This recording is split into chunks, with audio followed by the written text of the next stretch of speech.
താലി. രചനാവതരണം നന്ദു കൃഷ്ണ. കൈയുടെ സ്ലീവ്സ് മടക്കി വെച്ചിറങ്ങുന്ന ശ്രീകുട്ടിനെ കണ്ണെടുക്കാതെ തന്നെ നോക്കി നിന്നു സഹ്യ. എന്തടി ഇങ്ങനെ നോക്കുന്നേ? അല്ല, അത്ഭുതങ്ങളല്ലേ കാണുന്നേ, അപ്പോ നോക്കാതിരിക്കാൻ പറ്റുമോ? അത്ഭുതമോ? ഇവൾക്ക് എന്താമേ, തലയ്ക്ക് അടിവല്ലതും കിട്ടിയോ? ആ, ഇതപ്പോ നന്നായി. മനുഷ്യന് വന്നു വന്നൊരു സത്യവും പറയാൻ പറ്റില്ലേ? സത്യമോ? നിനക്കെന്താടി? പിറകിലെ കാൽപൊക്കി മുണ്ടിന്റെ കോന്തല കയ്യിലേക്ക് പിടിച്ചുകൊണ്ട് അവൾക്കരികിലേക്ക് ചെന്ന് ശ്രീ ചോദിച്ചു. അതാ എനിക്കും ചിന്തിക്കാനുള്ളത്. ഏട്ട സത്യം പറയ്, എവിടുന്നേലും ആരിലും ഇരുട്ടടി തന്നോ? മൊത്തത്തിൽ എന്തൊക്കെയൊരു മാറ്റം. സഹ്യ, മതി നിർത്ത്, കുറച്ച് കൂടുന്നുണ്ട്. ഓ, അല്ലേലും അമ്മയ്ക്ക് ഏട്ടനെ പറയുന്നൊന്നും അങ്ങോട്ട് പിടിക്കില്ലല്ലോ. നമ്മളില്ലേ? കൈ രണ്ടും പൊക്കി അവള് പുറത്തേക്ക് നടന്നു. എടി, നീ ഇതെങ്ങോട്ടാ ഒറ്റയ്ക്ക്? ഞാനേ മിത്തുന്റെ കൂടെ വന്നോളാം. അമ്മയും മോനോട് ഒട്ടിക്കൊണ്ട് വന്നോ. മുഖവും കോക്രിച്ചുകൊണ്ട് അവള് പുറത്തേക്ക് നടന്നു. എന്താടോ, എന്താ പ്രശ്നം? ഒന്നുമില്ലേട്ടാ, ശ്രീ നമുക്കൊപ്പം ക്ഷേത്രത്തിലേക്ക് വരുന്ന കണ്ട് അവളൊന്ന് കളിയാക്കിയതാ. ഞാൻ നിർത്താൻ പറഞ്ഞപ്പോ രാജകുമാരിക്ക് അതങ്ങോട്ട് പിടിച്ചില്ല. അതിന്റെ ദേഷ്യത്തിൽ ഇറങ്ങിപ്പോയതാ, അല്ലാതെന്ത്. അതൊന്നും അല്ലമ്മേ, അവൾക്ക് അങ്കിളിനൊപ്പം വരണം. അങ്കിളാകുമ്പോ അവളുടെ എന്ത് തരികിടയും നടക്കുമല്ലോ. ശ്രീയും ഒപ്പം ചിരിച്ചു. അങ്ങനെ എന്റെ മോളെ നീയും ഇവനോട് അടച്ച് ആക്ഷേപിക്കുകയൊന്നും വേണ്ട. എന്റെ കൊച്ചു പറഞ്ഞതിലും കാരണമൊക്കെ ഉണ്ട്. എന്ത് കാരണം? ദാ ഈ മുന്നിൽ നിൽക്കുന്നന്നെ. അമ്മയോണ്ട് കുമ്മിയാട്ടിയാൽ ക്ഷേത്രത്തിൽ വരാത്തവൻ ഇന്ന് നീയൊന്ന് വിളിച്ചപ്പടി ദീപാരാധന കണ്ട് തൊഴാൻ വരാമെന്ന് സമ്മതിച്ചപ്പോൾ എന്റെ കൊച്ചൊന്ന് ഞെട്ടിപ്പോയി. ഇവനെ കണ്ടപ്പോ ചിരിച്ചും പോയി. അതിനിപ്പോ രണ്ടുപേരൂടെ എന്റെ മോളെ ഇത്രയ്ക്കൊന്നും കളിയാക്കാനില്ല കേട്ടോ. ഓ, അച്ഛന്റെ മോള്. സാദിയൊന്ന് ചിരിച്ചുകൊണ്ട് തലയാട്ടി. അതേടോ, എന്റെ മോള് തന്നെയാ. ചേടാ, ക്ഷേത്രത്തിൽ വന്നാൽ കുറ്റം, വന്നില്ലേ കുറ്റം. ഞാനിപ്പോ എന്താ വേണ്ടേ? വരണോ വേണ്ടയോ? ശ്രീ അവർക്ക് നേരെ തിരിഞ്ഞു നിന്നു. ഹ, നീ ചുമ്മാ അടങ്ങിയിരുന്നേ ശ്രീ. നിന്റെ അച്ഛനിത് ഇടയ്ക്കിടയ്ക്കുള്ളതാ. നീ പോയി വണ്ടി എടുത്തേ, ചെല്ലുപോ. ശ്രീ രണ്ടുപേരെ നോക്കി ചാവിയും എടുത്തു പുറത്തേക്കിറങ്ങി. അവൻ പോയിന്ന് കണ്ടതും അവര് ഇളിക്ക് കൈയും കൊടുത്ത് പുറകിലേക്ക് തിരിഞ്ഞു നിന്നു. എന്റെ സതി, ഞാൻ ചുമ്മാ പറഞ്ഞതാടോ. ഇനി താൻ അതിന്റെ പേരിൽ കയറി പിണങ്ങല്ലേ. ക്ഷേത്രത്തിൽ പോവാൻ നേരായിപ്പോയി, വന്നിട്ട് തരാട്ടോ. ഓ, ആയിക്കോട്ടെ. അയാൾ ചിരിച്ചുകൊണ്ട് തന്നെ അവരുടെ തോളിൽ പിടിച്ചുകൊണ്ട് പുറത്തേക്ക് നടന്നു. ക്ഷേത്രമുറ്റത്തേക്ക് വണ്ടി ഒതുക്കുമ്പോൾ തന്നെ കണ്ടു സന്തോഷ് അങ്കിളിന്റെ കാറ്. ഞായറാഴ്ചയുടെ മറ്റൊരു പ്ലസ് പോയിന്റ്. ക്ഷേത്രം അല്ലെങ്കിൽ പാർക്ക്, ഒരു സിനിമ, ഒന്നും പറ്റിയില്ല ജയൻചേട്ടന്റെ തട്ടുകടലിലെ ഫുഡ്. ഇത്രയും കാലങ്ങളിൽ നിന്നൊരു മാറ്റം. എന്തുകൊണ്ടോ ഈ മാറ്റങ്ങളൊക്കെയും പ്രത്യക്ഷത്തിൽ ഇഷ്ടമല്ലെന്ന് സ്വയം ചിന്തിക്കുന്നുണ്ടെങ്കിലും ഉള്ളിലെവിടെയോ തടച്ചിട്ടിരുന്ന കുട്ടിക്ക് ഇതൊക്കെ പുതിയ പുതിയ കൗതുകങ്ങളായിരുന്നു. ശ്രീ ഒന്ന് ചിരിച്ചു. മാറ്റങ്ങൾ, അതും തന്റെ ജീവിതത്തിൽ. മാറ്റങ്ങളൊക്കെയും എന്നിലൂടെ മാത്രമേ ഞാൻ കാണാവൂ എന്ന് തീരുമാനിച്ചിരുന്ന പോയിന്റിൽ നിന്നും മാറ്റം ഏതുമില്ലാത്ത മാറ്റങ്ങളിൽ താൻ അറിയാതെ തന്നെ ഒരുപാട് മാറ്റങ്ങൾ തനിക്കുള്ളിൽ ഇപ്പോൾ സംഭവിക്കുന്നുണ്ട്. വീശിയടിച്ച കാറ്റിൽ താൻ ആൽമരച്ചോട്ടിൽ എത്തിയെന്ന് ആൾക്ക് മനസ്സിലായി. ആകാശം കാണാൻ പറ്റുന്ന പോലെ പടർന്നു കിടക്കുന്ന ആൽമരത്തിലേക്ക് നോക്കി. സായം സന്ധ്യയിൽ മഞ്ഞ വെളിച്ചത്തിൽ ഓരോ ഇലകൾക്കും കാണാൻ പ്രത്യേക ഭംഗി. സതിയും നീലനും ക്ഷേത്രത്തിലേക്ക് കയറിക്കഴിഞ്ഞു. പാതി തുറന്ന ഷട്ടിൽ ഉള്ളിലേക്ക് കയറുമ്പോൾ ആദ്യം കാണുന്നത് ദീപനാളത്തിന്റെ പ്രഭ പരത്തി നിൽക്കുന്ന കൽവിളക്കിലേക്കാണ്. അതിന് സൗന്ദര്യം കൂട്ടാനെന്ന പോലെ അടുത്തു നിന്ന് ദീപം തെളിക്കും ധാവണിക്കാരിയിലേക്കും. മനസ്സിൽ പറഞ്ഞറിയിക്കാൻ പറ്റാത്തൊരു സന്തോഷം വന്ന് നിറയുന്നത് ശ്രീ അറിഞ്ഞു. ദേവൂട്ടും സഖിയും ഒക്കെ തിരിച്ച് നാട്ടെടുത്തേക്ക് ശ്രീയും ചെന്നു നിന്നു. ശ്രീയേട്ടാ, ഇന്ന തിരിയിട്. കയ്യിലിരുന്നതിന്റെ പാതി ദേവൂട്ടൻ ശ്രീക്ക് നൽകി. മറുത്തൊന്നും പറയാതെ അവനും വിളക്കിൽ തിരിയിടാൻ തുടങ്ങി. നോട്ടം പലപ്പോഴും തെന്നിത്തെറ്റി മിത്തുവിൽ ചെന്ന് നിന്നു. മനഃപൂർവ്വമായി പിൻവലിച്ചിരുന്ന മിഴികൾക്കും ഇന്നത് ആശ്വാസമായിരുന്നു. ഒരാളുകൂടി സഹായിച്ചതോടെ ജോലി പെട്ടെന്ന് തീർന്നു. ഒരു ഭാഗത്ത് തെളിഞ്ഞു നിന്ന ദീപം ചുറ്റും നിറഞ്ഞു. കണ്ണും മനസ്സും നിറഞ്ഞുകൊണ്ടെല്ലാരും പ്രാർത്ഥനയിൽ മുഴുകി. പൂജാരവങ്ങൾക്കൊപ്പം നട തോന്നതും ധൂപത്തിന്റെയും കർപ്പൂരത്തിന്റെയും ഗന്ധം 1000 ഇരട്ടിയായി അന്തരീക്ഷത്തിലാണ് പടർന്നത്. നിറപുഞ്ചിരിയോടെ നിൽക്കുന്ന ശ്രീകൃഷ്ണ രൂപത്തെ എല്ലാവരും മനസ്സിലേക്ക് ഒരുപോലെ ആവാഹിച്ചു. തൊഴാനുള്ള ദീപം അടുത്തേക്കെത്തി. മിത്തു അതിന് മുകളിലേക്ക് കൈവെക്കാൻ തുടങ്ങിയതും മറ്റൊരു കൈ അതിനെ പൊതിഞ്ഞ് ഒപ്പം നെറുകയിലേക്ക് കൈ ചേർത്തു. ഒപ്പം ഒരിക്കൽ കൂടി ദീപത്തിന് മുകളിൽ കൈവച്ച് സ്വന്തം നെറുകയിലേക്കും. ആര്യൻ. അപ്പോൾ മാത്രമാണ് ശ്രീ ആര്യനെ കാണുന്നത്. ആര്യൻ ഇവിടെ? അവനൊന്ന് ഞെട്ടി. ചുറ്റമ്പലം വലത്തിടുമ്പോൾ മിത്തുവിന് നിഴലെന്ന പോലെ ഇന്ന് അപ്പു ഉണ്ടായിരുന്നു. ഒരിക്കൽ അവൾക്കൊപ്പം താൻ നടന്ന കരിങ്കല്ലുകളിൽ ഇന്ന് അവൾക്കൊപ്പം ആര്യന്റെ പിന്തുടർച്ച അവനെന്തോ അസ്വസ്ഥതയാണ് നൽകിയത്.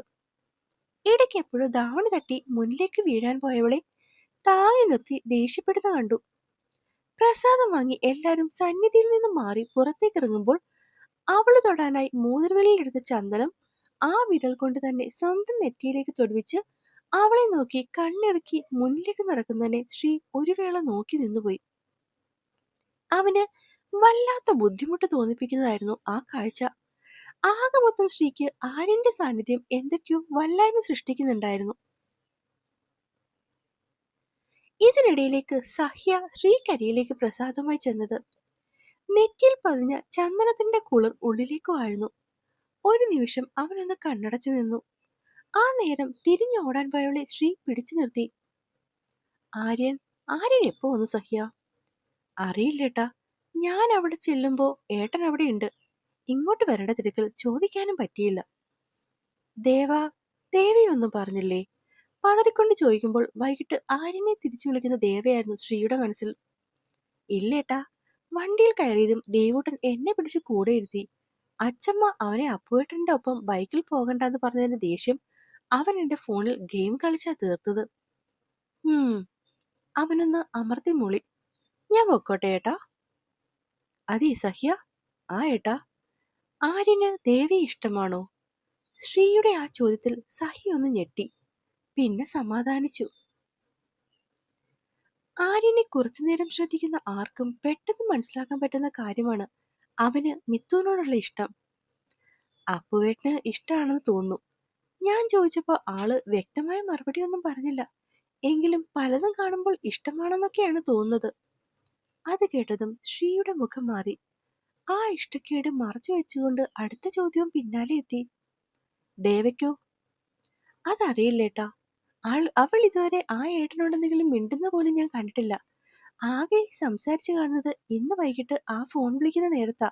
അതും എന്റെ സങ്കടം മാറ്റാൻ. അല്ലാതെ ഈ നേരം വരെ അവൾ എന്തെങ്കിലും മിണ്ടുന്നോ നോക്കുന്നോന്ന് ഞാൻ കണ്ടിട്ടില്ല. അതെ, നിങ്ങൾ ഞാൻ പൊക്കോട്ടെ. സന്തോഷങ്ങൾ കടുംപായസം വാങ്ങാൻ പോയേക്കുക. സമയത്ത് ഞാൻ അവിടെ ഇല്ലെങ്കിൽ ഇല പോലും ബാക്കി കിട്ടില്ല. ഓ. ആ മൂളൽ കേൾക്കാനിരുന്ന പോലെ അവള് അവിടെ നിന്നിറങ്ങി ഓടി അവർക്കരിയിലേക്ക് പോയി. ദേവയ്ക്കും ഇനി ഇഷ്ടമായിരിക്കുമോ? ആലോചനയോടെ ചിന്തിച്ചു ചെറിയ മനസ്സോടെ ശ്രീ കാറിനരികിലേക്ക് പോയി. അതേസമയം ഇങ്ങ് കാവിന്റെ വാതിലിൽ സതിയുടെ ചോദ്യത്തിന് മറുപടി പറയുകയായിരുന്നു മായ. അപ്പുവിന് അമ്മുവിനെ വലിയ ഇഷ്ടമോ സതി ചേച്ചി? ശരിക്കും ജീവനാണെന്ന് തന്നെ പറയാം. ഇത് മായക്കറിയോ? എനിക്കോ? എനിക്ക് മാത്രമല്ല സതി ചേച്ചി, ഇവിടെ എല്ലാവർക്കും അറിയാം. ആരും പക്ഷെ അങ്ങോട്ടും ഇങ്ങോട്ടും ഒന്നും പറയുന്നില്ലെന്നേ ഉള്ളൂ. ഇപ്പൊ തന്നെ ഒരു ദിവസം കൊണ്ട് ചേച്ചിക്ക് മനസ്സിലായില്ലേ? അപ്പൊ പിന്നെ വർഷങ്ങളായി ഒപ്പമുള്ള ഞങ്ങൾക്കൊക്കെ അറിയാതിരിക്കുമോ? മായ ചിരിച്ചുകൊണ്ട് സതിയെ നോക്കി. ആ സമയം സതിയുടെ മനസ്സിൽ മുഴുവനും നേരത്തെ കണ്ട കാഴ്ചയായിരുന്നു. കുറച്ചു മുന്നേ ദീപം തെളിയിക്കുന്നിടയിൽ മിത്തുവിന്റെ കൈയൊന്ന് പൊള്ളി. അതെങ്ങനെ കണ്ടൂന്നറിയില്ല. അപ്പു ഓടി മിത്തുവിന്റെ അരികിലെത്തി വിരൽ പിടിച്ചു നോക്കി ദേഷ്യപ്പെടാൻ തുടങ്ങി. മുകളിലുള്ള വിളക്ക് തെളിയിക്കാനാണ് കുറച്ചു മുന്നേ നിന്റെ കയ്യിൽ ഞാനൊരു കുഞ്ഞു പന്തം കൊണ്ട് തന്നത്. അത് മാറ്റിവെച്ച് കൈ പൊള്ളിച്ചപ്പോ നിനക്ക് സമാധാനമായോ അമ്മു? കൈ ഇടവും വലവും തിരിച്ചു പിടിച്ച് വേറെ എവിടെയെങ്കിലും പൊള്ളിയോ നോക്കിയാണ് ചോദ്യം ചെന്നത്. അത് ഞാൻ സഹിക്ക് കൊടുത്തു. എങ്കിൽ പിന്നെ വേറൊന്ന് ചോദിച്ചുകൂടായിരുന്നു നിനക്ക്? അതെങ്ങനാ? എന്തിനെങ്കിലും ആ നാവൊന്ന് ചലിപ്പിക്കുമോ? മിണ്ടിയാൽ മുത്തുപൊഴിയെന്നല്ലേ എന്റെ പൂച്ചക്കുട്ടിക്ക്? പല്ല് കടിച്ചു പിടിച്ചാണ് സംസാരം. എനിക്കൊന്നുമില്ല. പിണക്കം കാട്ടി കൈ പിൻവലിക്കാൻ നോക്കിയവൾക്ക് പിറകെ കെട്ടി അടുത്ത ഒച്ചപ്പാട്. എന്റെ ദേഷ്യം, എന്റെ സങ്കടം ഇതൊന്നും പരീക്ഷിക്കരുത് അമ്മു. വെറുതെ എന്നെ ദേഷ്യം പിടിപ്പിക്കല്ലേ നീ. അല്ലേ തന്നെ നിനക്കായി ഞാൻ കുറെ കൂട്ടി വെച്ചിട്ടുണ്ട്. അവന്റെ ദേഷ്യം കൊണ്ട് ചുവന്ന മുഖം കണ്ടതും മിത്തു അനങ്ങാനേ പോവാതെ തല താഴ്ത്തി നിന്നു. നീ വിളക്ക് കത്തിക്കാൻ തുടങ്ങിയ മുതൽ 1000 തവണ ഞാൻ പറഞ്ഞതാ സൂക്ഷിക്കണം സൂക്ഷിക്കണമെന്ന്. എന്നിട്ടും പൊള്ളിച്ചുകൊണ്ട് വന്ന് നിൽക്കുന്നു. നിന്നെ ഉണ്ടല്ലോ ഞാൻ. പിന്നെയും ഒച്ചയെടുത്തതും ആ കണ്ണു നിറഞ്ഞു. അത് കണ്ടതും അവൻ വല്ലാതെയായി.